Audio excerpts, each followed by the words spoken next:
Good morning, good afternoon, good evening, good night, wherever you are in the world. This is Brunch Boxing. I'm your host, Matt. And today I am flying solo, dolo. I know a lot of you guys are gonna be so sad. your Lord and Savior Ezra's not here today, but I am. That's all that matters. Hashtag Mr. One Take. Dollar sign is that your face. We are here to get it started. And I am going to start off. Hold on. What is going on here? I am going to get started. Wait, let me cam up for you guys. Hold on. There we go. All right. We're going to get started with the news out of the New York Times, VGC. It's been reported everywhere. Reportedly, the Saudi Arabian PIF, boxing fund, all this stuff that they use to fund boxing. Supposedly, this is supposed, they're running out of money. They're running out of money. Okay, the cash is running low. According to the reports of the New York Times, a lot of the investments that Saudi Arabia has made through this fund are in financial distress. They're said to be failing investments. And the question has been thrown out there by me, it's been thrown out there by people, it's been thrown out there by everyone. Is boxing, is boxing in Saudi Arabia in trouble? That's the question. Turki Alalshikh, he released a statement through Ring Magazine, his own website, where he denied any claims that the Saudi investment in boxing is in trouble. In fact, in fact, what Turki Al-Sheikh said is that there's going to be a lot of surprises for 2026. Now, here's the thing: he didn't say whether or not there was going to be less investment or anything like that. Just surprises. So you have to wonder exactly what's happening. At least for me, I would wonder exactly what's happening. One thing about Turkey Al Sheikh, he's not above lying. I'll tell you that, boy. He is not above lying. He told you guys that pay per view was dead. He told you guys there was going to be no more pay per view, and what happened? We got pay per view. So um, we don't know what to believe coming out of there. We remember that he gave his reporters the wrong information on purpose, according to him, so that he could make the deal with Canelo Alvarez and this, that, and the other. Listen, it's a whole shit show. Whatever. The important thing is what happens if Turkey Al Sheikh in Saudi Arabia pulls out of boxing. That's the thing. And I think that's what people are afraid of, because the Saudi experiment in boxing is going on 2 years now. It basically started in 2024, very end of 2023, but it started in 2024, went through 2025, and we've had some events that we wouldn't have gotten without it, like Berturbiev versus Bivol. We actually got that twice. We've had some events that we would have gotten without it, but maybe not so soon. Tyson Fury versus Alexander Usyk. We've gotten some really good cards. You got to admit that we've gotten some good cards out of it. Um, Last week, prime example, we got Benavidez versus Yard. We got Haney versus Brian Norman. We got Bam versus Puma. That was an Abdullah versus Sam Noakes. That was a damn good card. So we were able to get that. So we've gotten some good cards out of it. But will Saudi Arabia pulling back their investment in boxing, will that damage the sport? I would say no. So here's the thing about boxing, which I've noticed, and maybe you have, maybe you haven't. We'll see. One thing that I've noticed that anytime something happens to a company or an event or a fighter, for some reason, the boxing media and fans paint it as an entire referendum on boxing, you know, and I don't ever see it that way. The way I see it is that when something happens to an individual entity, it's a referendum on that individual entity. Like, for example, if Tank Davis fucks up and his fight has to be canceled, does that mean that it's a referendum on PBC? No, it's a referendum on Tank Davis. He's not reliable. They're gonna have to course correct and move on and do and do other things. And you see December 6th, next week, 7 days away, we got a banger of a card, you know? We got a banger of a card. So I'm looking at it that way. All right. So if Saudi Arabia decides to pull their investment in boxing, it's not going to be a referendum on boxing. It doesn't mean boxing is going to die out. I see all the doomsday scenarios people put out there. But what it does mean, what it does mean is that you're going to have some entities within the sport of boxing die out or scrambling to get back on their feet. For example, boxer. Boxer to me, they have sold their business to Turki Alalshikh, in my opinion. They gave their best fight away to Turki Alalshikh, which was the rematch between Frazier Clark and Fabio Wardley. Their guy, Frazier Clark, lost. He got demolished. Um, they didn't put on events in the UK like they were supposed to.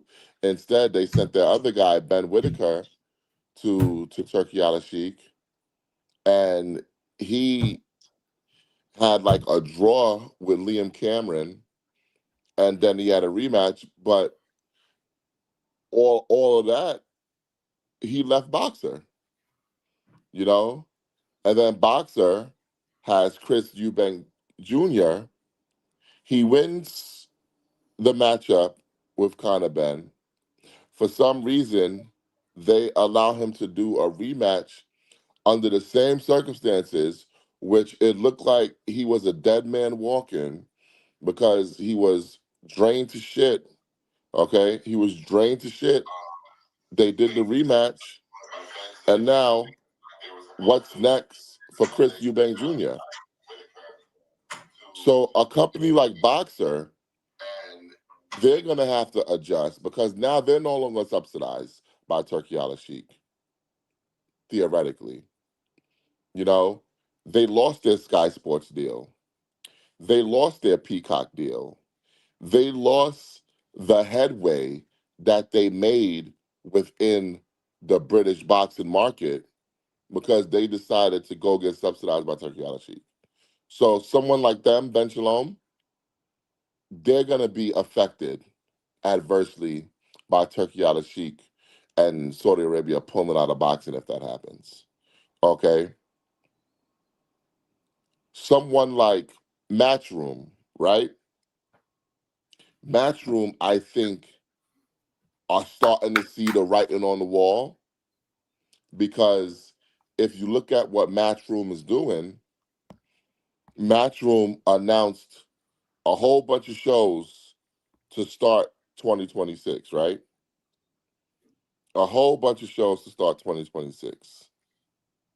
And now what they've done is they're kind of separating themselves from the tentacles of Turkey Alalshikh, which is smart because you have to be able to put on your own events that make money.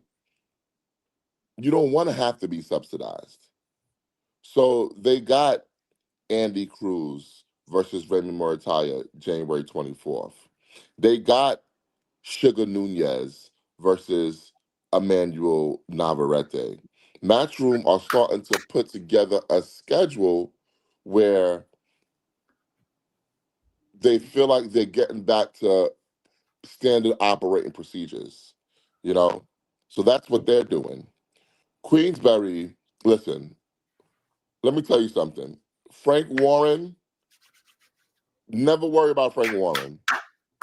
Frank Warren is going to find a way to get to the bag. Okay. You're never, ever, ever going to have to worry about Frank Warren. So I'm not worried about him. He has a couple big events that he can do that I think he's going to get done. I think Tyson Fury's going to come back.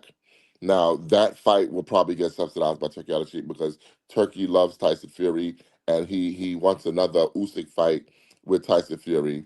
But if Queensberry is able to get Fury versus Joshua, they don't need Turkey Alalshikh to subsidize that. They could do that fight at fucking Wembley Stadium in the summer and attract 100,000 people, do 2 million pay-per-view, and fucking print money. You know, so they're okay with that. Golden Boy, I don't know if you guys have noticed, but it seems like Golden Boy and Oscar De La Hoya, he's a survivor, sort of writing on the wall. So now you see Golden Boy doing a couple events with PBC. They're willing to come across the aisle to make big events happen here in the United States of America. You know, that's a big deal. That's a big deal. Okay. Top Rank will be just fine. Top Rank got a new deal that they're gonna announce soon, despite my co-host who's not here today. Despite my co-host who's not here today, uh, saying that they're out of business, they're a management company, all that other good stuff. Top Rank is doing just fine. They're gonna have some big events coming up. Their first big event of the year is gonna be Xander Zayas trying to unify with Abbas Barao in Puerto Rico, his hometown. Big homecoming fight for him. That's a big deal. Okay, they got some other stuff that they're going to announce coming up. So I think Top Rank will be fine. Now let's talk about PBC because I think PBC is in the best position to reap the benefits and clean up if Saudi Arabia pulls back their investment in boxing. Why? Because PBC, Al Heyman, Louis de Cubas, Tom Brown with TGB, they had the foresight when everybody was over there shaking ass in Saudi, sending their entire business over to Saudi, basically turning over their business to Turkey Al Sheikh. PBC was smart enough to remain separate. Hey, if you make us an offer we can't refuse for a fighter, we'll be more than happy to send that fighter over there to fight. You know, we're not stupid. We want to get our fighters money. We want to get our fighters paid handsomely. We want to do right by our fighters. So, hey, listen, if you want to give David Benavidez $10 million to go over there and slap up Anthony Yard for a few rounds, hey, we'll do that.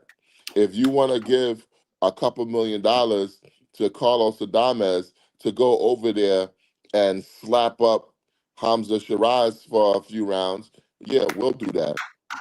Hey, you want to pay for David Morrell to fight Imam Katayev, hey, coming off a loss, thank you so much. You did us a favor because we weren't sure if we were going to be able to pay David Morrell what he would have wanted for his next fight. So, hey, and you know what? Hey, listen, if you guys want to pay for David Morrell versus Callum Smith, we won't be opposed to that either. Okay? But what we will not do, what we will not do is sell the entire business to you. We're not going to do that because we're going to be over here. We're going to be over here doing our thing. We're going to be over here doing our thing in the United States of America. Okay. And I think that that plan is going to end up paying off in the long run. You know, I had spoken to someone when we first talked about the infinity war that's going on in boxing. Because make no mistake, it's still going on. I spoke to someone when we were talking about the infinity war that was going on in boxing. And what I was told is, hey, listen, they do what they do, we do what we do, and in the end, we'll see who the prophet is.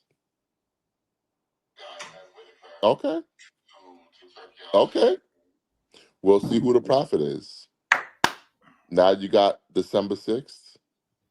Now you got Ryan versus Barrios with a potential Jamal Charlo Caleb Plant co-feature. You got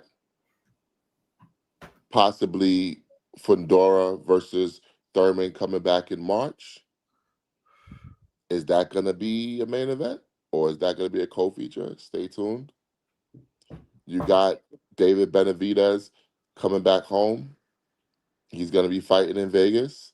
He's going to be fighting for the cruiserweight title against Zerda Ramirez. You still got Manny Pacquiao looming large out there.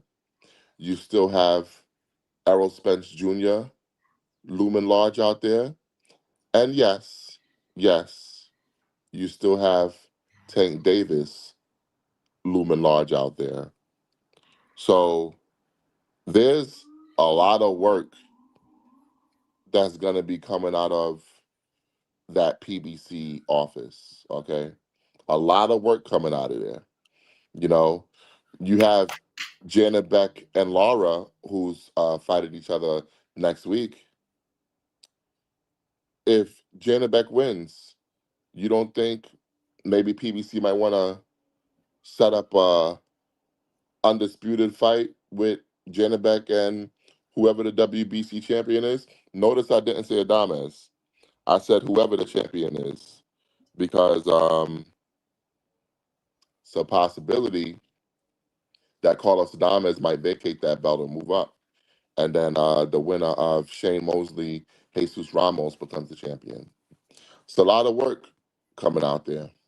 So I think that that was one of the smarter things that a company has done. Don't sell it off. Okay? Like I said, if Turkey wants to, what is going on here? Whoa, my gosh. What? The What do people you have want, spoken, bro? Matt. The people have spoken. What do you The want, people bro? have spoken. I am What do you here. I've want? been waiting. I've been like a You know pit what's bull. funny? You know what's funny? You know what's funny? Um, when you tapped in, you know you messed up the connection. People started complaining that it was skipping. That was you. No, no. That's not true because I've It been here for was. the full. I've been here at No, I heard, exactly. I bro. was here right at Ezra, 8:05. Ezra, Ezra, Ezra, The Ezra, mic messed up at Ezra. 8:15. I checked I the heard time. you in the background. I heard you in the background Well, why didn't you add me in? because because take a day off. We don't want Nope. you here. No days off. No days off. I was right there. I was waiting for the hot tag. I was right there doing the stomp, Oh trying to my get you the gosh. energy to come and tag me in. Now, I love it. You're being politically correct. I love it. You're right there. You're choosing your words. I get it, right? You won't want to say anything to offend anyone. You want to be professional today. But let me be honest with you. I'm going to tell you exactly what it is. If Turki Alalshikh gets out of boxing and stops spending on boxing, it'll be better for boxing. That's what you were doing. That's what you were dancing around. But that's the truth.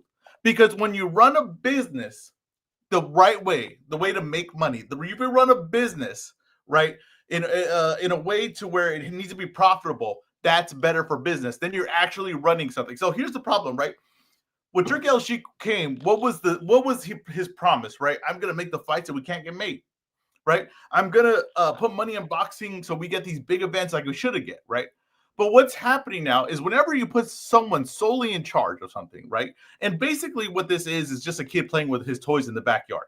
That's basically what this turned into, right? But when you put someone in charge like that, he stops making what's logical for the sport and starts just making what he wants for the sport. This is exactly why we're not getting Worley versus Usyk, because it's not what he wants, right? It's not. These are his toys, what he wants to play with them. So he's going to give you. I don't even know what's happening here with the mic. Bro, you sound mad staticky, bro. No, I sound mad staticky. You sound mad staticky. Oh, that's right. I can hear you sound staticky. It wasn't like You this sound before. like Kane when he was like. That's what you sound like. That's right. That's what you see. See what I mean? You see what I mean? This is ridiculous. You can never Now, let me shine. You can here's never the let me thing. shine. And I now, gave. now you sound staticky. Like I can hear you, but barely. I can hear you, but barely. You sound staticky. You came in. You want you just. I can't have fun. I tried to I let you can't have have fun. fun. I gave you your 20-minute intro on the thing. I said, okay, here's what I did. I Right? wasn't finished. I wasn't finished. But see there, right? If Raw starts, right, and I say, here's the mic, Matt, start the show, right? And the people are like, all right, I'll hear this guy out. But slowly they're like, who's coming down the Titantron? Right? They're slowly like, someone's got to come interrupt this guy. And then here I come, and people, there's a pop. I mean, look, you can't hear it, but you could see it in the comments. There was an absolute pop when I showed up. It was like, oh, this guy. We know this guy. We No. love this What's guy. supposed to happen is I was supposed to get a chair, sit in the ring, and hijack the entire show. Yeah, we know, but why? But why? Right? People, they're telling you what they like. You know what I mean? Like, here's the thing, right? Peanut butter and jelly, it works. There's never need to be a discussion where it's like, I only want a jelly sandwich. Or no one's ever saying, I just want a peanut butter sandwich. It's like peanut butter and jelly works. Why not just give the people what works? That's what I So don't here's the understand. thing, right? The people are stupid. They don't know what they like. I tell them what to like. Okay, I'm the tastemaker. Here's the, when this and look, you're promoting stuff on the air, promoting no logos, Ezra. Come on, man. I mean, I'm not promoting anything, but Topo Chico is, I mean, one of the best drinks out on the market.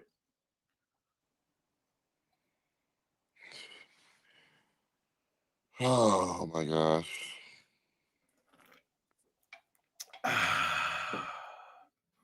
Now, like I was saying before, I was rudely interrupted. This would be great for boxing because boxing needs an actual structure. It needs people actually competing to do something to make a profitable business. And if we don't have that, we're going to get just what this guy wants. And then that's the truth. Look at it. It sounds good when it's on the thing. This guy's going to make all these fights. He's going to be basically like the commissioner of boxing. You cannot have one person with that much power. You cannot do that. That's not the way something works. And in the boxing, the sport is dying. Okay, we have proof which shows the sport is dying with this guy as taking the lead. That's the truth. And Matt, you know, I know you agree with this. Listen, this event that I'm going to in San Antonio, when I fly 40,000 miles in the air to get to San Antonio, right? Is that how high a plane goes? 40,000 miles in the air to get to San Antonio. I'm going to the best event on paper. So even when Turki Al-Sheikh was supposed to be the guy to save boxing, he's supposed to make the best events.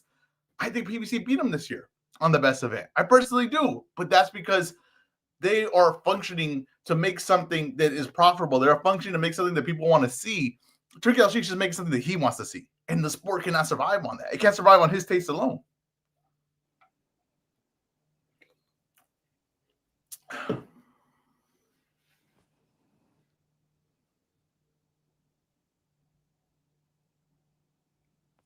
I'm guessing you're done. I just want to give you a chance to retort. No, I mean, I'll be honest with you. The whole time you were talking, all I heard was womp womp womp womp womp womp womp womp womp womp womp. I didn't listen to one fucking word you had to say, because guess what? It doesn't matter. It doesn't matter. What matters is that the people within boxing, the people within boxing are making sure we get in the events. That's it. Your problem is, and what I realized, maybe I was a party to this too at some point, and the mass boxing media, you guys gave Turkey Alalshikh too much credit. You guys gave him too much power. You guys made it seem like boxing couldn't function without Turkey Alalshikh. So everything was always doom and gloom. Oh, nothing's gonna happen without Turkey. Turkey saving boxing. Turkey and meanwhile, the little engine that could was just plugging away with their little 4 or 5 events, biding their time. Hey, we're gonna come out strong in 2026. We're gonna put on these events.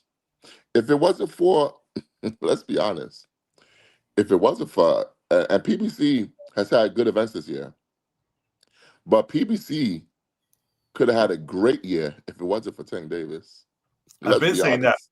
I'm Let's glad you be saw the light honest. on that. I'm glad you finally saw the light on that because I've been saying that. I said this guy right here is trying to kill this company. I mean, that's just to be honest. I mean, why can't we say that? Why can't we say that the two names that PBC was dependent on in Tank Davis and Earl Spence hurt the business this year? They weren't dependent on Earl Spence this year. I mean, I think that the Earl Spence Fedora fight, I think that screwed up a lot of things, and that them trying to build towards that, I think it hurt. I Possible. don't think it was to the same level of Tank. No, I don't. But I think it did hurt, though. I think it did hurt. I think basing the business, and I know people are gonna disagree. We didn't do that. We did it. Okay, I get you. But basing the business, your big events around these guys, right? Them being the whole center of the ecosystem, hurt the business. It's just the truth. It's just the truth. It's just the truth. And we didn't get the activity we should have got. And honestly, I think it was personally. I think I think next year's gonna be big for them. But I think this year they kind of dropped the ball because Turkey didn't fill the schedule. See, Turkey left a giant holes in the schedule. And there was a gap there where they could have filled that and been like, hey, this is where you go to for boxing. And I do think that was a missed opportunity, but I do think they're going to take it over next year. But here's the thing. What is everyone in the boxing world talking about right now? December 6th, Lamont Rose versus Pitbull Cruz, O'Shaquie Foster versus Stephen Fulton, Janet versus Laura. So how could you say that PBC has dropped the ball when their event is the event that everyone's talking about? Because they could have had one honestly, they could have had much more this year. I mean, we'll just be honest. They could have had much more this year. I'm not saying it's not really a negative. I'm just saying they could have had much more this year. They could have been the topic of conversation. That's really what boxing needs. It needs something that's consistently the topic of conversation. And right now, it doesn't have it. Now, you said, oh, we gave Turkey too much power. We didn't give Turkey anything. When you have every guy going up there being like, well, Turkey can make this fight. Well, Turkey can make this. This is what Turkey wants. They gave it to them. Okay, we didn't do anything. Hell, we'll watch anything they put on TV. We don't need Turkey involved. But when they're saying that nothing could be made unless Turkey makes it, nothing could be made unless it's in Saudi, then they did that. Okay, they did that, and they will suffer for it. Right? They will pay the consequences for it. Now, I think you're right. Right? I think that Eddie Hearn kind of knows to go get the money went there, and then he slowly kind of creeps out and creates his own thing, and he's going to do that, right? But they stunted their growth, no doubt about it. And I don't think there's any makeup for that time. They stunted their growth. Top Rank doesn't have a network anymore. I know you turn on Top Rank, say fine, but they did it too. I don't care. They're guilty of it too. Queensberry, to me, is 100% dependent on Turkey Alalshikh for big fights. No. 100%. I'm telling you right now, because you got to. No. Let me tell you what. Can I tell you why? Can I tell you why? Anyone who signed on the dotted line with DAZN is dependent on Turkey Alalshikh for big fights. That's the truth, because they only have a certain amount of money that they can spend for their schedule. So if you can't get the money to make these big fights, which they were saying, I'll make my normal schedule here and put my big fights with Turkey. Well, Turkey stops spending, then you can't make those big fights. That's the problem. Therein lies the problem. Therein lies the problem. Golden Boy is the one that's been building. I give them credit. They've been building without it. They've been putting schedules together, and they're smart enough to say, hey, send some fighters to PBC, and let's do joint pay-per-views, or let's get a pay-per-view on there with my guys over there. They're going to be massive events. It's very smart. Very, very, very, very smart. The first one, they were the first ones to see it and backed out of it. They were the first ones to see it, besides, PBC not getting involved at all. Yeah, I don't know what the static is. I don't know what the static is.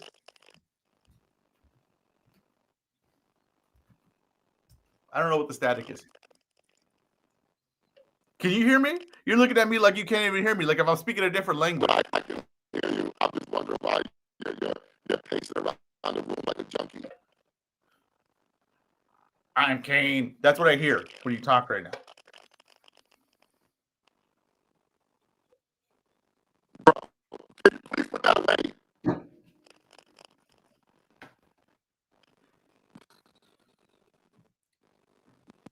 We're hanging together by a thread right now. This show is hanging together by a thread. I don't understand what's happening to the connection.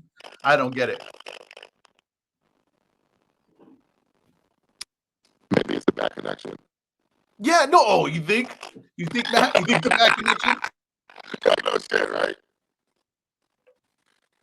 Yo, bro, please put the Topo Chico away. Please. You don't see the problem is you saying it's free promotion. What I'm doing is giving them an idea of what it's like to promote with us. That's what you don't get, right? I'm giving them a taste so they can buy. Do I sound like a robot? I know everybody's saying Matt sounds like a robot. Do I sound like a robot? Now, Matt, what you could do, right? Let me tell you something right now. You can exit. You don't have to close the thing. You can exit and then hit the link again. And I think we'll be right back where we're at. I don't know. Look, this could end the show. I don't know. But I'm pretty sure you can exit and come back. Okay. Right. And notice the static went away. Notice we don't sound like Kane anymore. Okay. Just so we right there, we had that example. Okay. I sound good. Matt, mic didn't hold up. Big surprise. Right? Big surprise. His mic didn't hold up. I'm just going to tell you right now, though. I'm going to tell you right now. Hey, listen. Not trying to offend anyone. I'm really not. I do like my neck attached to my shoulders. Okay. I do like that. So I don't, want to go too far with it, right? Because I like this part right here being connected. One of my favorite things. So what was the point of me doing that? You sound better. I still get static from you. Yeah, it's not for me, but it's all right. We can survive on this. Are you doing anything different? Because the phone camera looks different. Are you doing anything different today? What do you mean? Like, is there a different phone you're using? Are you in a different place? No, what do you mean? I don't know. I'm just saying, I'm trying to see why the connections work every other week, but not today. Hey. Maybe the connection's not meant to host. What did you say? Maybe the connection's not meant to host. Maybe the connection is not meant to host. Maybe the connection is not host. That's a fair point. We tested this to its absolute limit. And you know what? I know people are mad at Matt right now. I know they want to blame Matt for this, but it's my fault because I didn't think I was doing the show today. I wasn't sure. It's your fault. Yes, it is. It is. I agree. I take for the thing of me, and difference between me and you is I take blame for it. See, I am willing to say when it's on me. I'm willing to point at me and say this is on me. Right? I'm willing to take that blame. So this is on me. I don't know. I don't know what's happened. When Huey, see, people say, realize how important Huey is. This is what happens when Huey's not here. That's why I'm glad that Huey's going to be in San Antonio with me. That's why I'm really glad because we can avoid all this technical issue stuff. Because this right here, I got to be honest with you, it's a disaster. Wait real quick. I don't know. It's not working. I don't know. It's funny. It started off as a solo Matt show. It might be a solo Ez show. Look at that. Look how the world works. That's how I was telling him. Tag in. Talk, Matt. Bro. We're here. We'll deal with it. Let's just deal with it. Let's just move forward and just see if we can pull this off. Yeah. I mean, I think if you go and leave, I'll be fine. Just don't come back.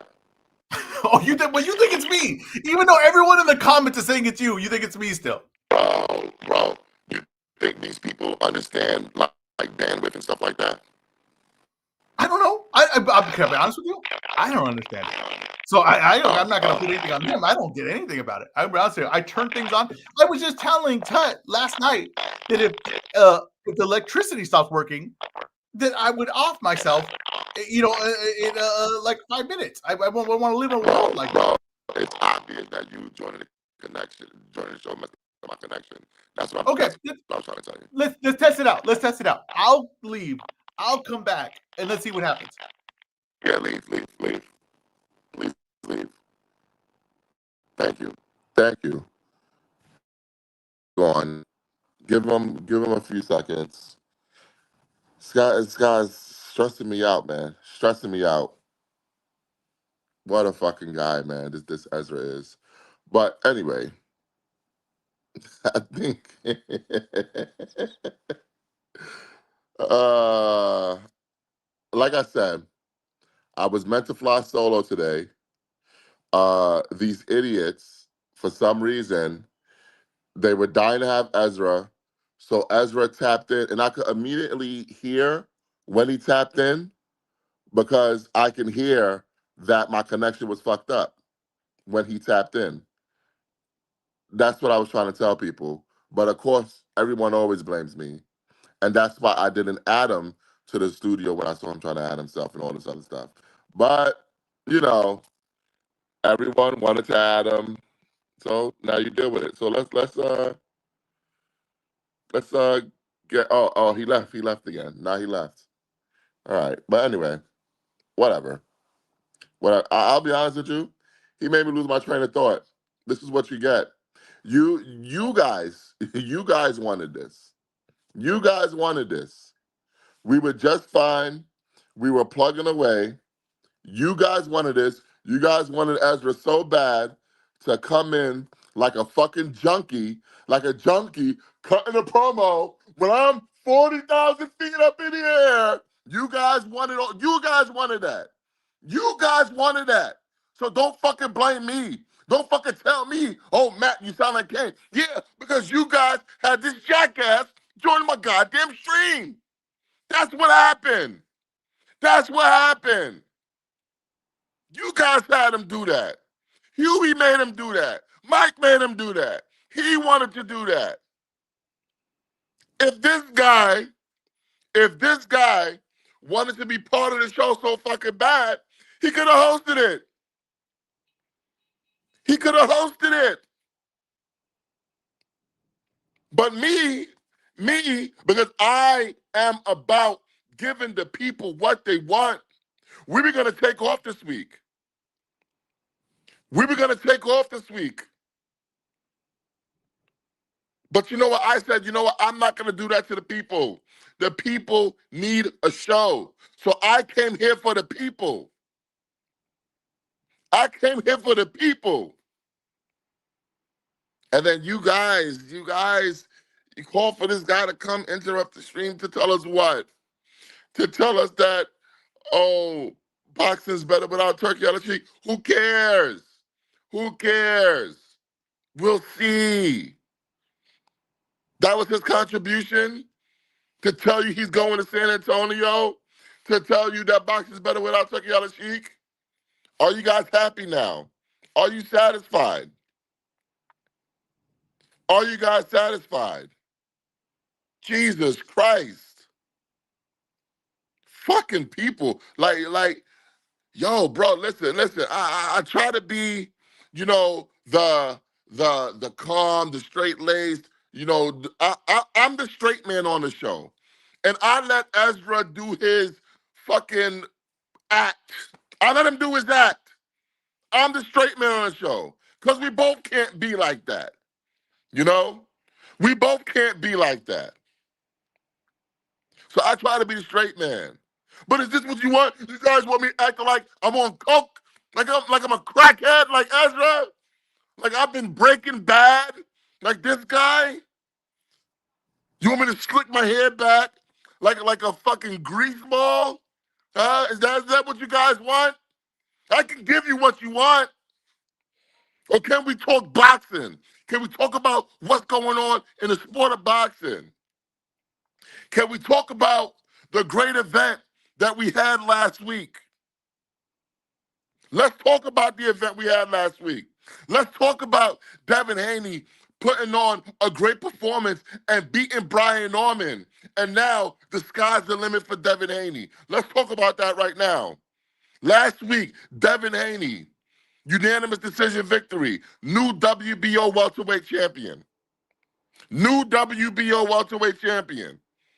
A lot of people doubted Devin Haney. I doubted Devin Haney. I didn't think that Devin Haney could do it. I doubted him. I admit that. I fucking doubted him. You know, I fucking doubted him. But he went and he did what the fuck he was supposed to do. He got the job done. So now we got to ask a question. What's next for Devin Haney? We saw Bill Haney. He got on Twitter and he tweeted, "Hey, listen, Rolly Romero, stop running, stop hiding. Let's make this unification happen." Now, here's the interesting thing that people don't know. Rolly Romero filed for an exemption with the WBA for his next fight because Rolly Romero is trying to bypass his mandatory Shakram Giasov. Now, Shakram Giasov's team, who is Vadim Kornilov and Pat English, they sent a letter to the WBA attempting to get Rolly's potential exemption squashed. And their whole argument is, hey, listen, this guy's asking for an exemption, but he doesn't even have a fight announced. But he doesn't even have a fight announced. Now that makes sense. He doesn't have a fight announced. But if I'm PBC, I say, hey, listen, we like that Devin Haney Rolly fight. Let's make that a fight. How about we put that, like Bill Haney said, let's put that on Ryan versus Barrios. It's great thinking. It's great thinking. It makes sense. And people want to see it. Who doesn't want to see a unification bout between Rolly Romero and Devin Haney? You tell me. You guys tell me in the comments.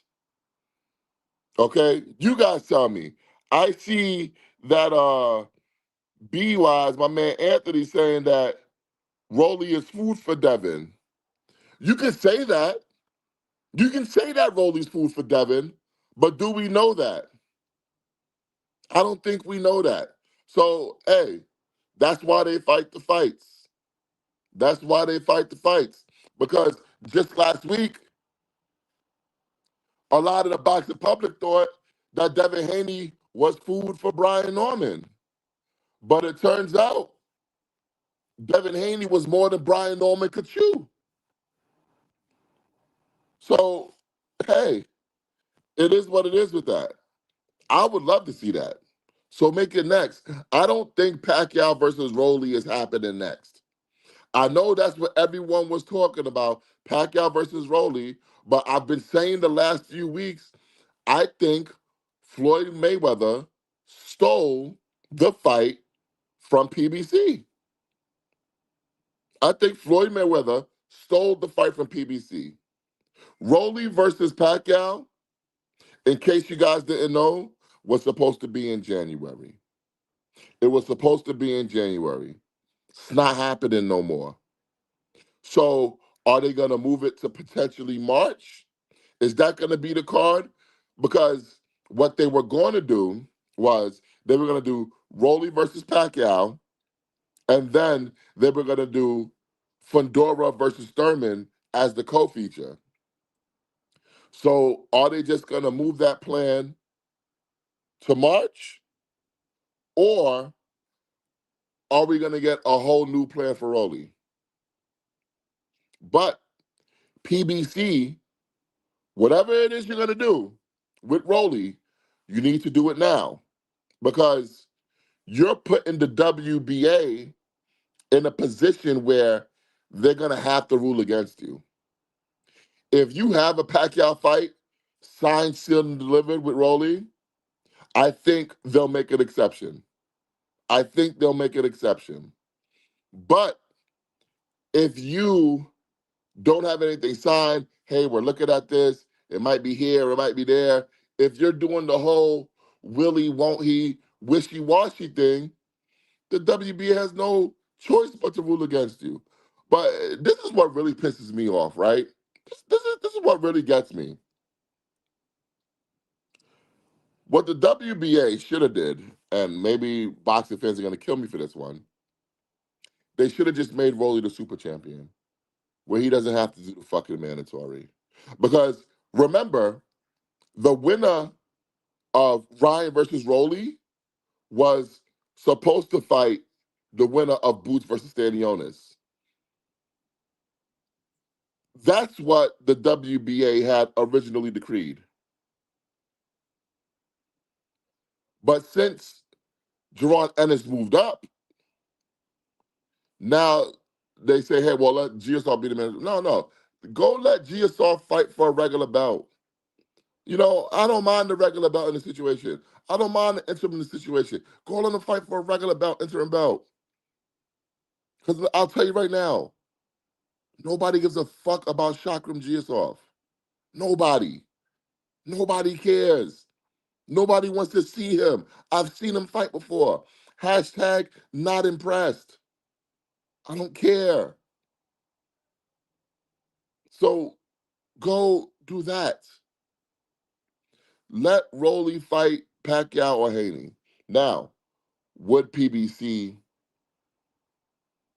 let Devin Haney fight Rolly? A lot of you guys have your doubts. A lot of you guys have your doubts.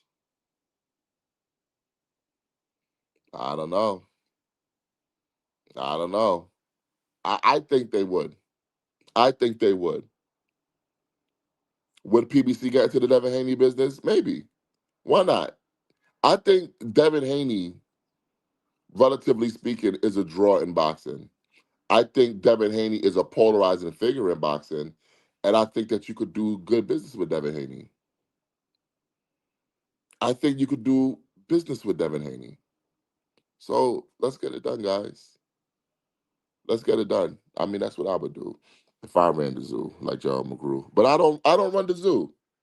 I don't run the zoo. So you guys tell me, do you guys want to see Devin Haney versus Rolly Romero? Let me know. You guys let me know.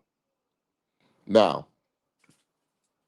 earlier this week, um, I was able to have a conversation with Ryan Garcia. So we're going to talk Ryan Garcia right now. Now,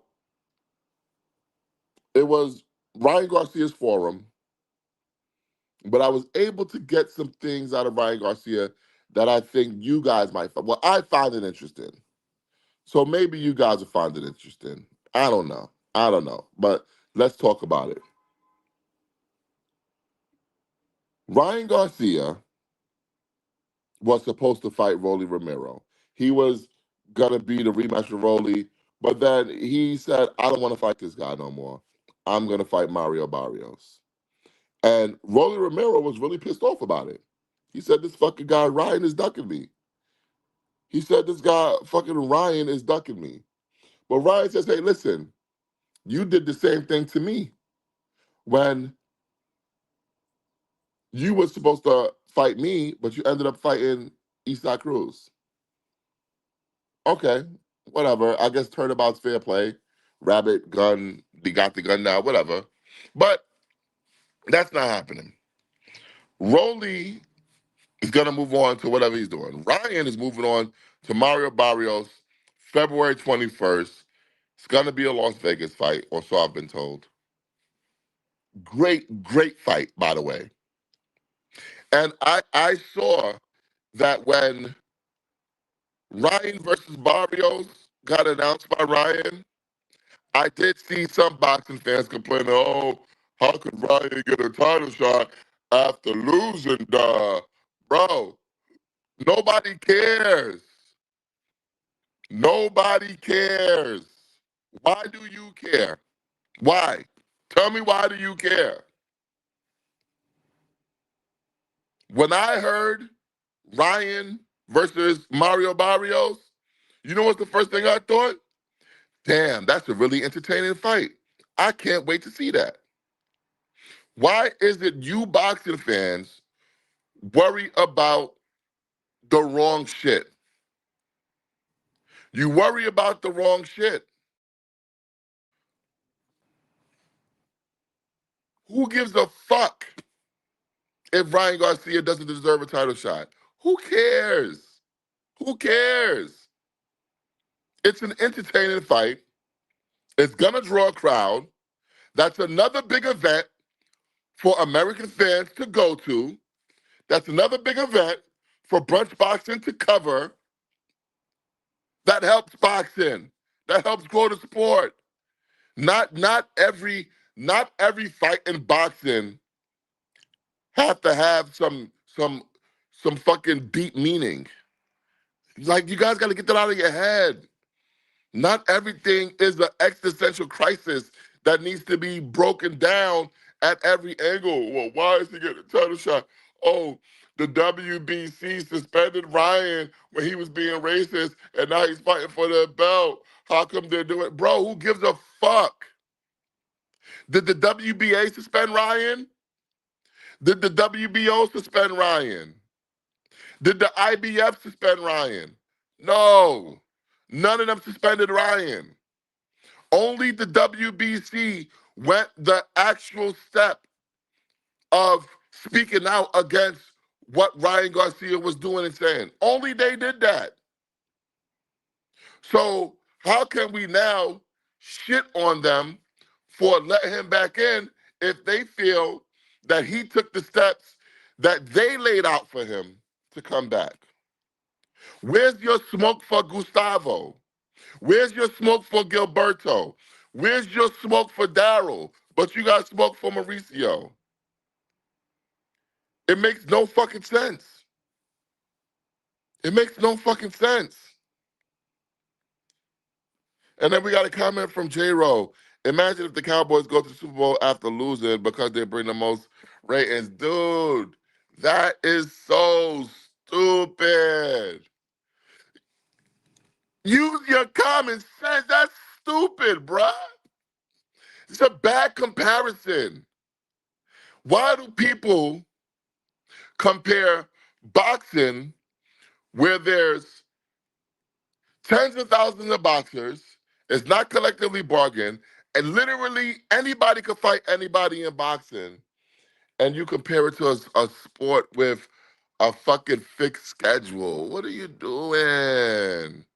What are you doing? No, bro. No. And the thing about this J-Ro guy, he's a Laker fan. And as a Laker fan, he should be used to his team getting opportunities that they shouldn't get just because they're the Lakers. They were able to get Luka Doncic with no other offers on the fucking table. With no other offers on the fucking table because they are the Lakers. I didn't see no outrage from J-Ro. This motherfucker was celebrating. He was celebrating. I didn't see no outrage from him. Now he's outraged because Ryan Garcia is getting a undeserved title shot. Who gives a shit? Fucking gives a shit. We got a question from the listeners. Brick Scar wants to know if I heard any rumors about Eric Padilla versus Owen Soto. So, funny you ask about that. I heard that that fight got pulled because of irregular betting patterns. So, yeah, that's what I heard, and obviously that's what you heard too. Yeah, but this fucking J Ro guy, man. Listen, don't let this J Ro guy. And I'm about to get comfortable up in here. Let me get comfortable. Let me talk to you. Let me talk to you guys for a minute. Don't let these curmudgeon boxing fans ruin your love for the sport of boxing and your love for big events. Let me tell you something about this J-Ro guy. This J-Ro guy, J-Ro from Twitter, he doesn't like fun. He doesn't like fun. So whenever you see him talk about boxing, understand in your head that this motherfucker don't like fun. So he's too he doesn't drink, he doesn't smoke, never does drugs. He got married at 18, never cheats on his wife. He's a good, solid, stable dad, you know, runs his own little business. This is a guy, does that sound like he's a fun guy to you? No. This is a buttoned up, by the books, pencil neck geek. That's what this J-Roll guy is. You don't want to deal with that. What the fuck does he know about fun? What does he know about Ryan Garcia versus Mario Barrios and the lead up to that? What does he know? It's not fun. It's not fun. Come on, man. What are we doing here? Ryan Garcia versus Mario Barrios? That's a fun fight. That's what I want to see. You know? Why do we keep having people come to the stage? Hold on. What is going on here? Oh, oh. What are we doing here? What are we doing here? You see, now, let me tell you something. Let me tell you guys what just happened. And I'm gonna tell you, I'm gonna be honest. I know you guys could probably hear me and you could probably see me, right? You could hear me and you could see me, but guess what? I have lost myself on the pages now trying to add someone. Let me see what's going on here. Let's go. Keep it 100, right? Add to stage. Listen, I'm doing it for myself. I see What's guys up, in the homie? chat. Let's add to stage. And then let's watch immediately as the connection goes to shit, right?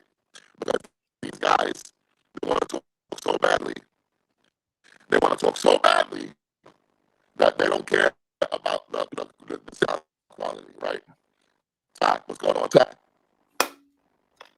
Yeah, the audio. I guess I'm gonna drop out, homie. Guess you right. The audio shit. I just want to Look at that. come house you about a couple things you Right? said, but I'm You gonna see drop what I back mean? down though, homie. You Yeah, I see ain't gonna what I fuck mean? this show up. I ain't You gonna be. guys see what I I got you, mean? bro. I told you guys, man. Listen, come on. You know what? Remove from stage. Let Ezra get back. Ezra, what's up?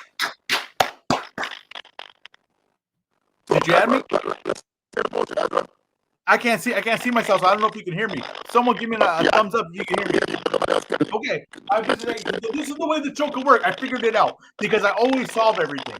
The show will work if you add me in at the end of every time you're done talking.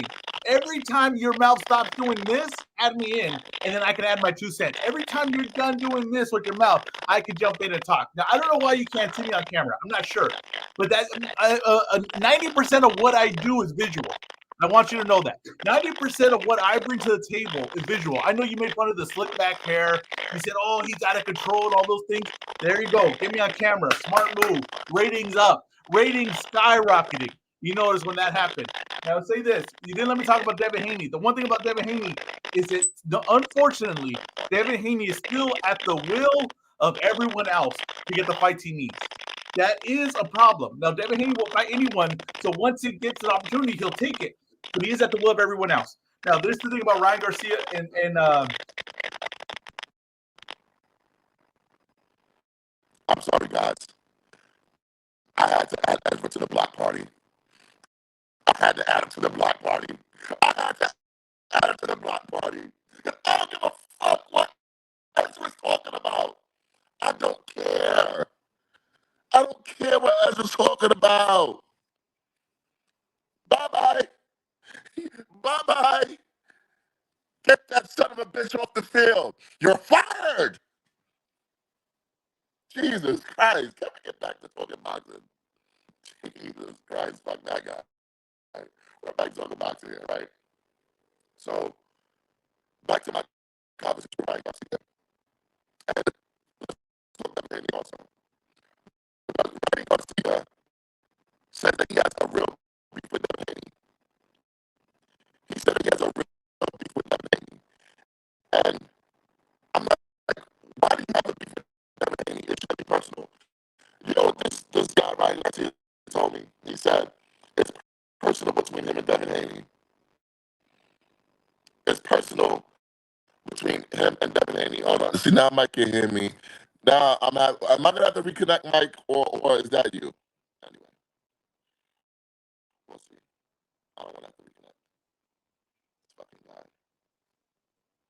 Hold on. I'm going to have to reconnect the stream after I got Ezra out of the stream. All right, there we go. So, Ryan Garcia says that he has beef with Devin Haney because Devin Haney sued him. And I'm like, Ryan, why wouldn't Devin Haney sue you? You cost him money. You tested positive. You say you're not cheating.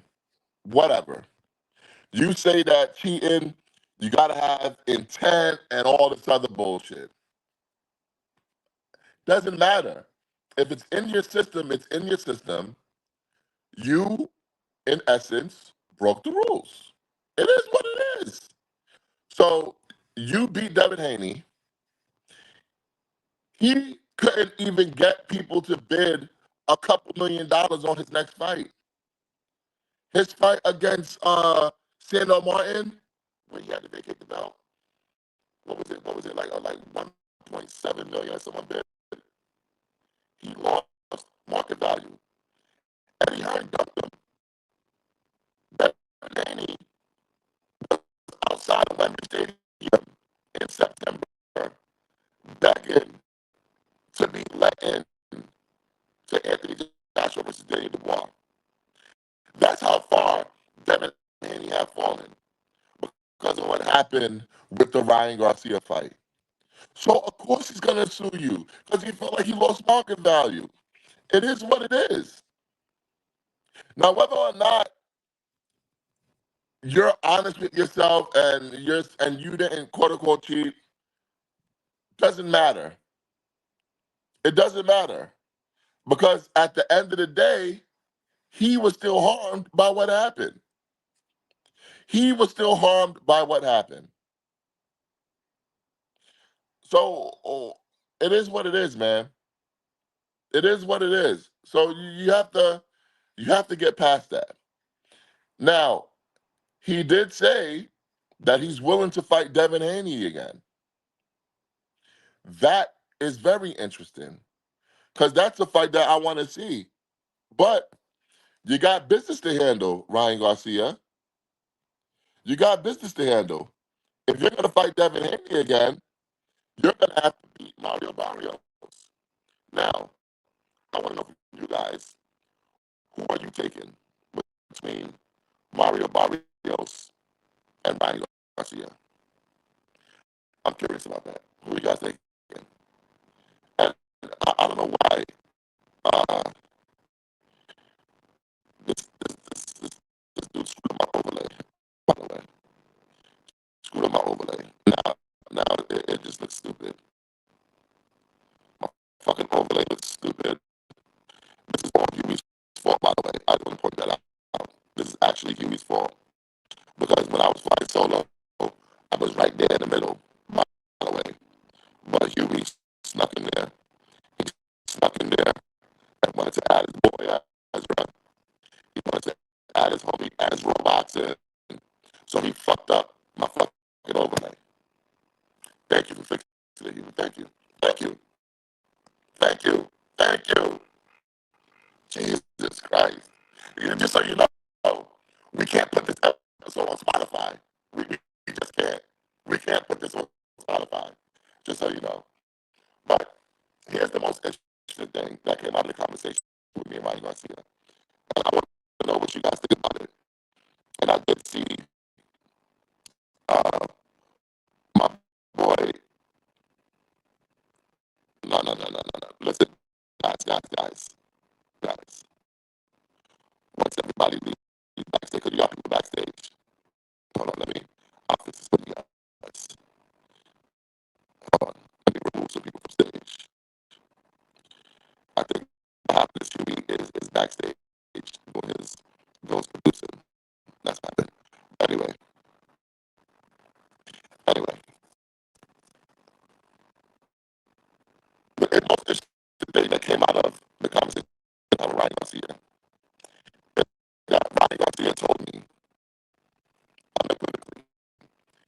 this is his last fight with Golden Boy.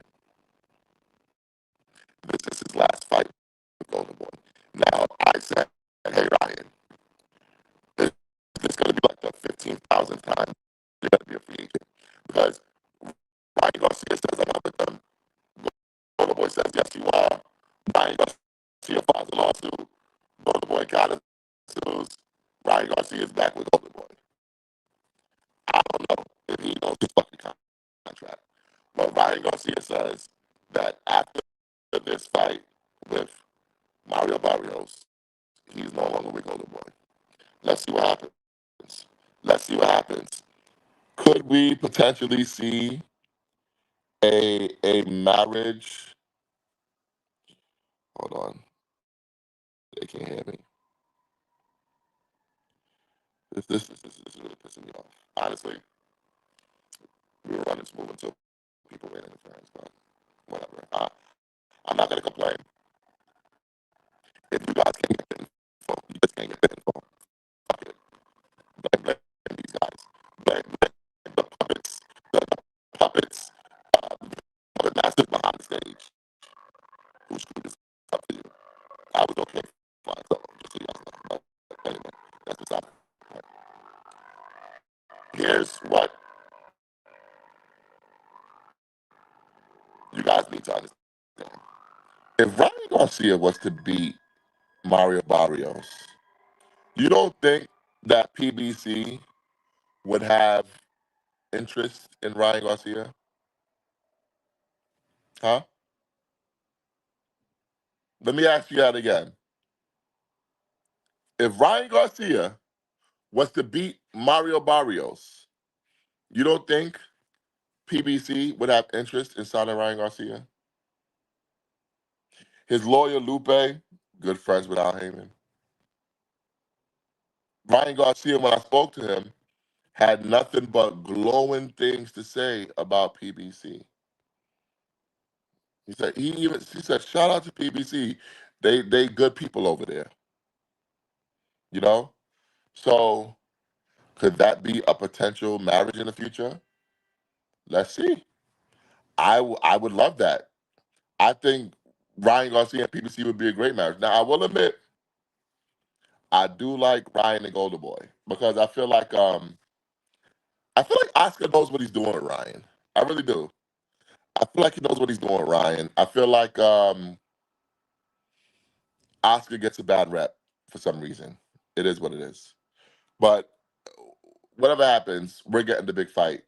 Now, another Golden Boy PBC event. You got David Benavidez versus Zerto Ramirez. When David Benavidez first announced it, I gotta admit, I was like, eh. But the more I hear people talking about it, the way people explain their logic behind it, I gotta be honest, it changed my mind because I was ready to rip everyone involved in this fight because, god damn it, I told you guys a couple weeks ago that I didn't want to see this fight because I know that if David Benavidez moves up to cruiserweight, he ain't coming back down to light heavyweight. So you can forget about Bivol. You forget about Baturbiev. You know? But then a wise man from Guatemala, J-Ro from Twitter, he said, hey, hold the fuck on. David Benavidez is the guy that sells. And if David Benavidez beats Zerto, he's the unified cruiserweight champion. So why can't the winner of Baturbiev Bivol move up to cruiserweight if they really want to fight David Benavidez? How did I not think of that? How did I not think of that? This guy J-Ro, man, he's like playing chess while we're all playing checkers. Very, very good idea. Now, John Opataya, who's the IBF Cruiserweight champion, he's not happy about this fight. He's like, oh, These guys are avoiding me. Ja Opataya, shut the fuck up, bro. What are you talking about? Who forced you to fight Ellis Zorro? Huh? Who forced that fight upon you? I want you guys to do a little mini experiment with me.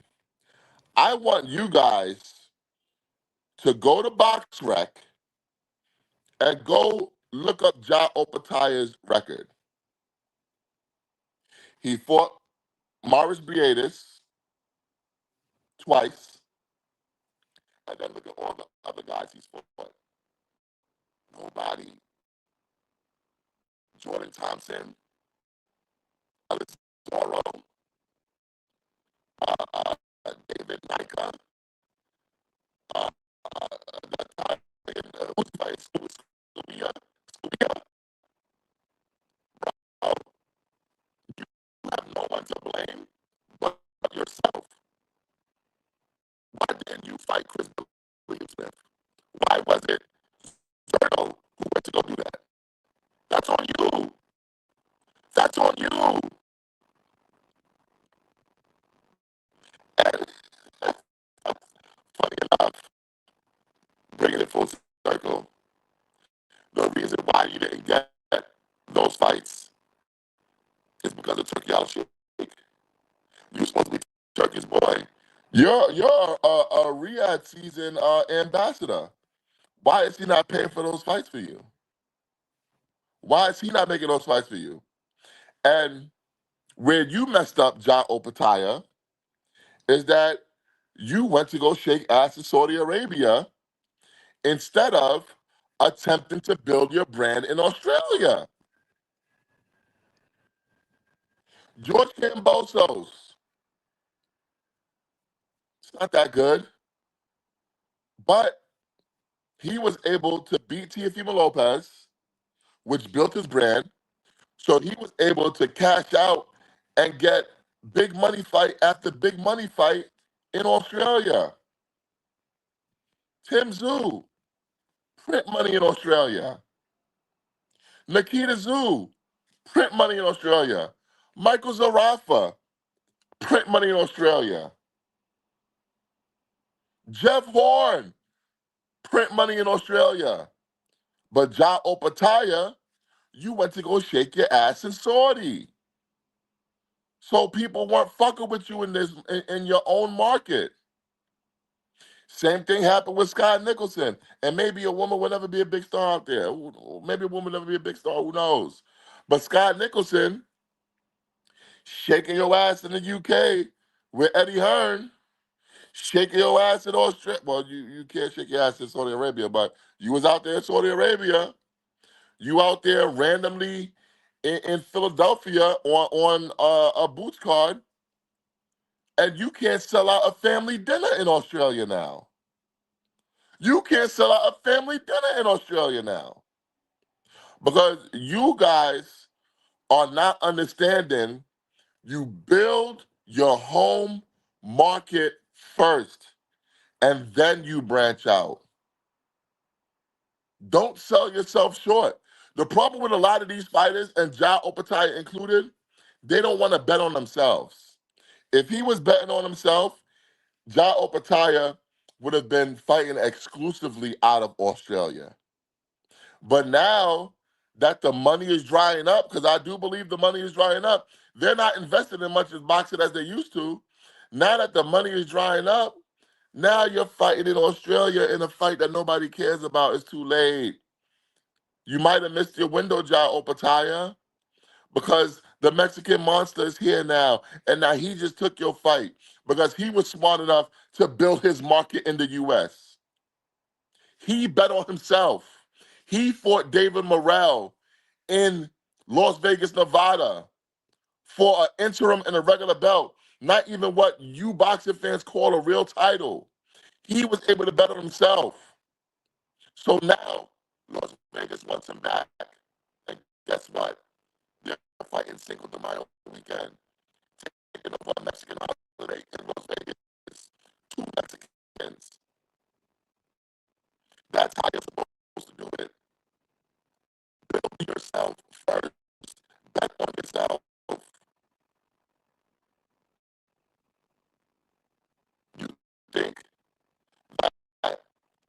had the opportunity to do business with Turkey Alalshikh.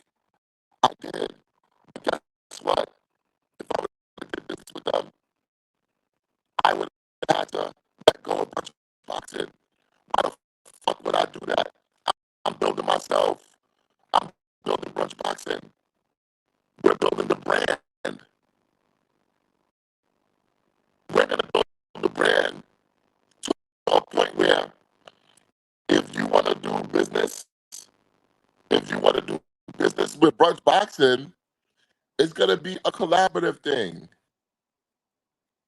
We own the IP. We own everything. That's what it's gonna be, and that's what it should be.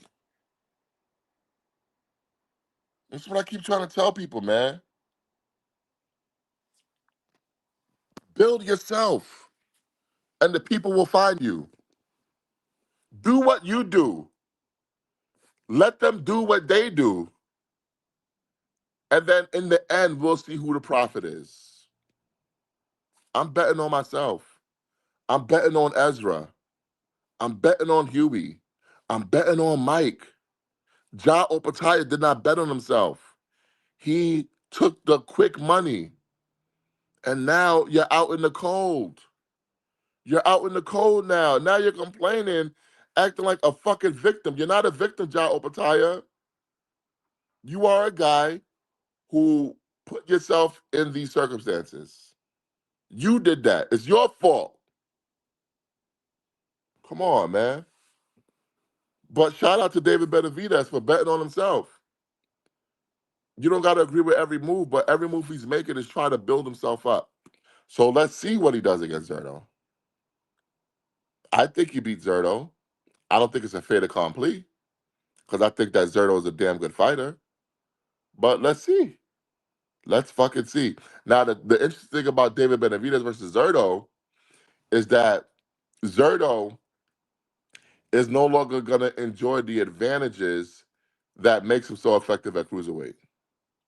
Because Zerto is a good boxer with quick feet and stuff like that. I think that these guys are too slow for him at cruiserweight. But David Benavidez is not. He's not. You know, it is what it is with that. Let's talk about Shakur Stevenson, Teofimo Lopez. Shakur Stevenson, Teofimo Lopez, they are supposed to be fighting January 31st, Madison Square Garden. I know a lot of people are waiting for an official announcement for that fight. I'm here to tell you that I heard fight's done. And not only that, I'm hearing that Matchroom is going to be the lead promoter for this fight. Now, that's not to say that it's not going to be a Turkey Al Sheikh event, but what I'm hearing is that Matchroom is running the event. That's what I'm hearing. I'm hearing Eddie Hearn has already reached out to local fighters in the area to put on the undercard. So I'm not going to throw the names out there because I don't want to give away my source because I think the source will make it obvious. But I'm hearing that that fight's a go and it's happening. And I'm wondering how you guys think it's going to go. Actually, I'm not wondering. I know you guys think Shakur's going to win. I've heard from people within boxing, that they think that Teofimo Lopez is scared of Shakur. I swear to God, people within boxing that I respect think that Teofimo Lopez is scared of Shakur. They think that Teofimo Lopez was forced into this fight. No other options. They backed him to corner. Now he is in a position where he can't say no to the fight, or he out here looking crazy, and they don't have no other fights for him. I'm here to tell you that that fight might not go the way you think it's going to go. I'm here to tell you that. I think Teofimo Lopez could and probably will beat Shakur Stevenson. I think that athletically he matches up well with Shakur. I think Shakur's defensive style kind of plays into what Tio likes to do with his sudden explosive movements. Because for some reason, and maybe it's just me,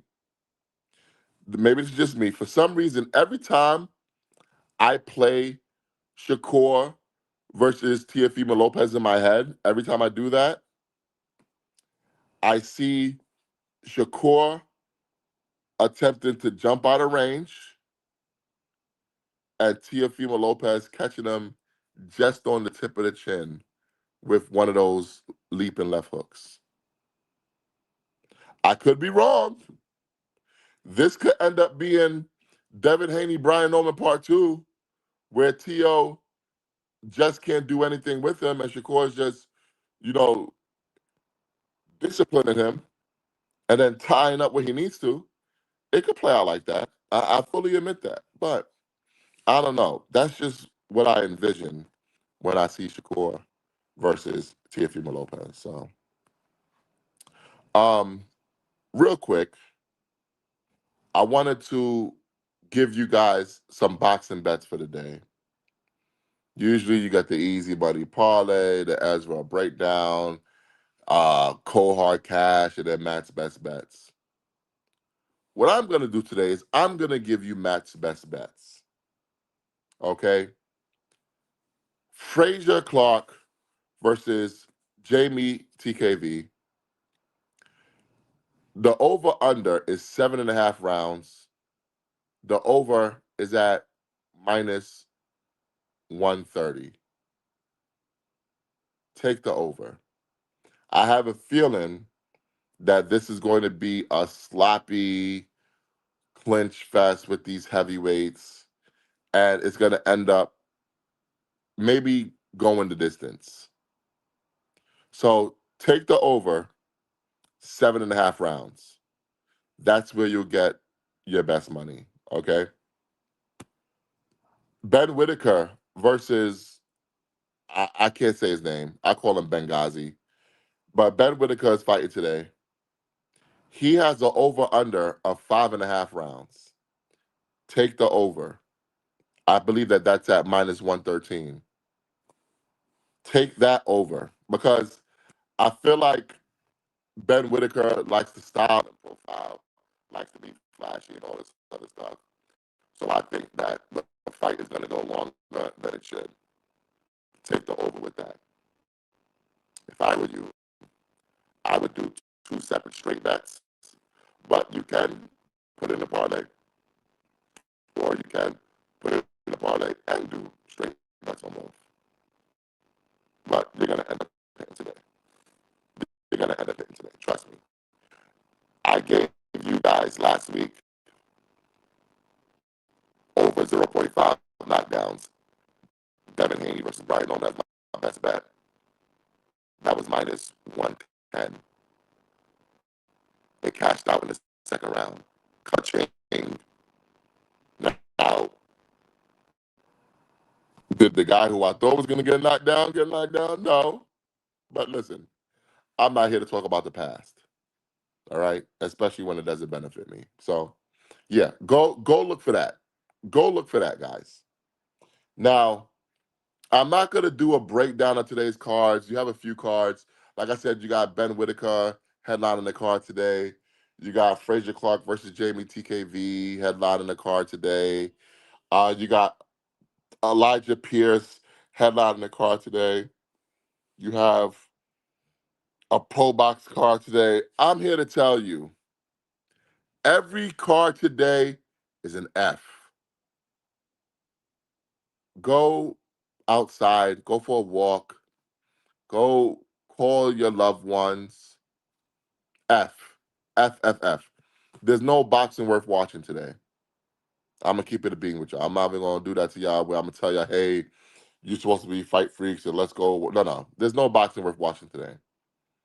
But what there is watching today, WWE Survivor Series. Okay? You have the Usos, Roman Reigns, Cody Rhodes, and CM Punk versus Braun Breaker, Bronson Reed, Drew McIntyre, Logan Paul, Logan Paul, and Brock Lesnar. That's worth watching. War Games. Make sure you watch that. Okay.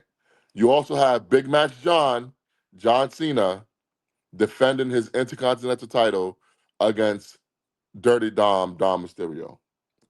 That's worth watching. Okay. The other two matches, you got Stephanie Vaquer against Nikki Bella, whatever. You have the women's War Games, whatever. But those two matches are worth watching. So do that. All right. Now we shall book the territory. Okay. Because last week we gave out our turkeys of the year. Thanksgiving passed. But I feel that I don't want to leave you guys with all negativity. So I want to name the things in boxing that I'm thankful for. Okay? Let's talk about what we're thankful for in boxing. And this is in no order. So don't think this is one, two, three, four. No. I'm just giving you things I'm thankful for. All right? I'm thankful for Devin Haney and Brian Norman. Devin Haney and Brian Norman, they brought boxing Twitter back. That matchup between Devin Haney and Brian Norman was the topic of discussion in boxing Twitter for months. And it's the topic of discussion after the fight. It's so crazy to me that it almost felt like David Benavidez versus Anthony Yard was a walkout bout because everybody was still buzzing about Brian Norman and Devin Haney. So Brian Norman and Devin Haney, salute to you. I'm thankful for you guys for bringing that feeling back. I'm thankful for Lamont Roach and Pitbull Cruz. What a fight. What an event. December 6th, San Antonio, Texas, Frost Bank Center, PBC pay-per-view on Prime. I got Pitbull winning. A lot of people got Lamont winning. Lamont is like a minus 250 favorite. Bro, these are the kind of fights that boxing needs. These are the kind of fights that boxing thrive on. Because let's be honest, we could see anything happening in that fight. We could see anything happening in that fight. I could see scenarios where Lamont Roach wins. I obviously could see scenarios where Pitbull Cruz wins. Lamont Roach is talking about stopping Pitbull, stopping him. We need that. On the undercard, you got to be thankful for Stephen Fulton and Oshaki Foster making this fight happen. And the funny thing is, as many times as this fight was start and stopped and postponed, either guy could have pulled out of the fight and did something else. But you know what? They want to find out about each other. You gonna walk me down? You gonna walk me down? You gonna walk it down? We'll see. We saw Oshaki Foster on It Is What It Is with Cam and Mace. That was fire. If you haven't seen that, go check it out. Go check it out. Like this fight is leaving the boxing fair and going out into other areas. That's a big thing for boxing. That's a big thing for boxing. Janabek Alim Kanuli, Landy Lara, unification, 3 belts. You gotta be thankful for that. You gotta be thankful for that. Why? Because they're making it happen. They're making it happen. The back and forth with Janabek and Carlos Adames. It was boring. It was getting boring, getting stale because you're not making the fight. Like some people love seeing fighters go back and forth. I don't give a fuck about fighters going back and forth. unless you're gonna get in the ring and settle it with your fist. So Jada Beck and Laura, they're gonna settle it with their fist. That's what I'm looking for. That's what we need. Love it. I love it. You also have to be thankful for Oscar De La Hoya. Oscar De La Hoya, you have had a great year, my friend. You have had a great 2 years, actually. But you have had a great year, my friend. And now you're coming across the aisle to work with PBC on fights. Thank you, Oscar. You speak out in support of boxing when TKO is trying to kill the sport of boxing through revisions with the Muhammad Ali Act. Thank you, Oscar. Love it, man. I fucking love it. Who else should we be thankful for? I'm thankful for Naiwa Inoue. Naiwa fucking Inoue, one of the baddest motherfuckers on the planet, will fight anyone, anywhere, anytime. He's finally gonna make the Junto fight. He gives us entertainment night in, night out. He fights 3, 4 times a year, every year, 3, 4 times a year. You could count on Naiwa Inoue fighting 3, 4 times a year, every year. Thank you, Naiwa Inoue. I gotta give thanks to Junto Nakatani. Junto, you finally moved up to take on that Naiwa Inoue challenge. You're not waiting on Bam no more. You're not waiting on Bam no more for Bam to move up and fight you. No, no, you know what? You're going big game hunting against Inoue. Thank you, Junto. Boxing needs that. We're thankful for you, man. David Benavidez, you gave us the David Morrell fight. What a fucking night that was on boxing Twitter. What a night that was in boxing. What a violent, violent fight. What a great event from start to finish. From start to finish. David Benavidez, any place, anytime. Salute to you, David Benavidez. We're thankful for you.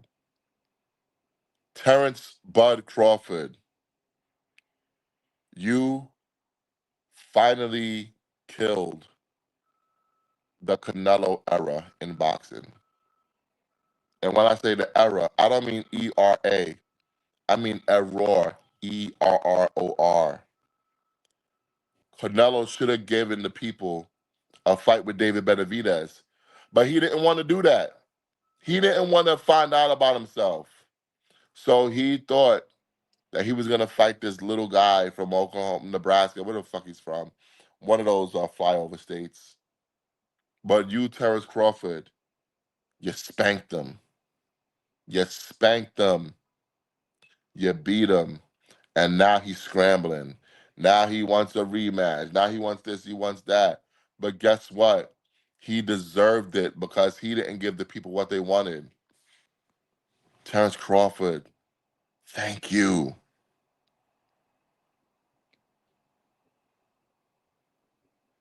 Fabio Wardley. Fabio Wardley. You knocked out Frazier Clark. You knocked out Justice Hooney. You knocked out Joseph Parker. You, Fabio Wardley, are a war machine. You are the definition of big, beefy men bumping meat. Fabio Wardley, I salute you. I salute you, Fabio Wardley. No Nito Donaire, my guy. Shout out to Rachel, my homegirl. No Nito Donaire, the old legend, came back, got his little interim title.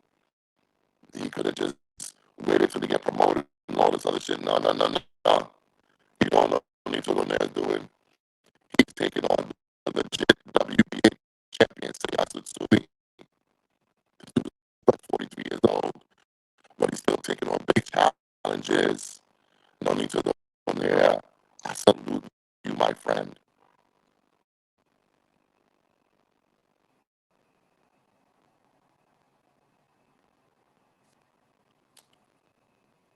Jake Paul. Jake Paul putting on big events, doing what he does with boxing, and he's about to do it again December 19th, taking on Anthony Joshua. What was you thinking? But you know what? I love it. Fuck it. It's a big event. It's a big event. It's dangerous. You're insane. But it's a big event. I love it. I fucking love it, man. Jake Paul, you got to be thankful. And of course, I got to be thankful for the brunch boxing supporters, man. Y'all keep us going. Every week, by hook or by crook, we show up because you show up. We show up because you show up. I'm going to say that a third time, like my old buddy Dr. Umar used to say, so you can understand. We show up because you show up. We are nothing without you guys' support, man. So salute to the brunch boxing universe. For every t-shirt that you've bought, for every post that you've shared, for every post that you've engaged with, for every time, for every platform you've subscribed on, for every time you hit the Cash App. And you guys, feel free to hit the Cash App right now while we're here. Hold on. Let me see if I can do this. Let me hit the Cash App, dollar, that's every bit of support. We appreciate you. We are forever indebted to you. So I'm thankful for you guys. You guys tell me what you're thankful for in boxing. Okay. I'm actually curious to see what you guys are thankful for. Got nothing else for you today, buddies. This is going to be an abbreviated show. Wasn't expecting it to drag on so long. Of course, we apologize for the technical difficulties, which were beyond my control. I'll be honest with you. If I would have known that my stream would have got crashed, I would have just did a space. I would have just did a space instead of the stream. Yeah. So, guys, appreciate you.